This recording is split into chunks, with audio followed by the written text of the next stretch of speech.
Donc là, c'est une matière qui est faite donc en bouteilles en plastique recyclé. Donc nous, sur chaque paire de chaussures, on a entre 4 et 5 bouteilles recyclées. Et l'avantage de cette construction, c'est qu'on n'a pas du tout de chute de matériaux. Donc on produit vraiment exactement ce dont on a besoin. Donc ce qui a un vrai avantage par rapport à une construction classique de chaussures.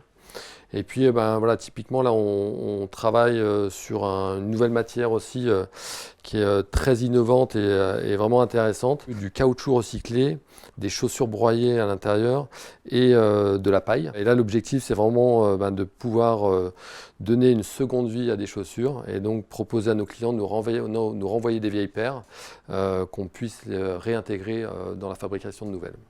Imaginer, concevoir, fabriquer des chaussures en limitant le plus possible leur impact sur l'environnement.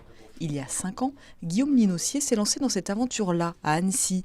L'entrepreneur est à ses débuts hébergé par l'incubateur d'Outdoor Sport Valley. Il lui aura fallu 2 ans de recherche avant de vendre sa première paire de chaussures. C'est soit on identifie des matériaux et des fournisseurs qui pour nous sont intéressants. Donc typiquement c'est ce qui s'est passé avec un fournisseur qui travaille beaucoup avec des algues.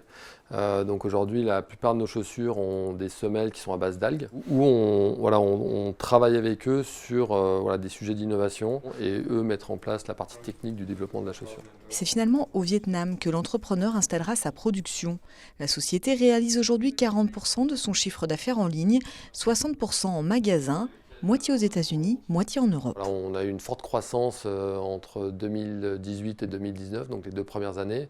Et 2020 a été une année où il a fallu trouver des solutions pour s'adapter au Covid. Notre 3e année est de loin la meilleure. Et puis on travaille à d'autres projets, avec de la production au Portugal sur des produits assez innovants. Le timing est parfait. Les consommateurs entendent chaque jour parler des problématiques environnementales. De plus en plus souvent du problème de la mode, donc du vêtement et des chaussures. L'objectif cette année, renforcer le commerce en ligne pour faire face à la crise sanitaire et développer sa présence en magasin en 2022 avec toujours les pieds bien ancrés à Annecy.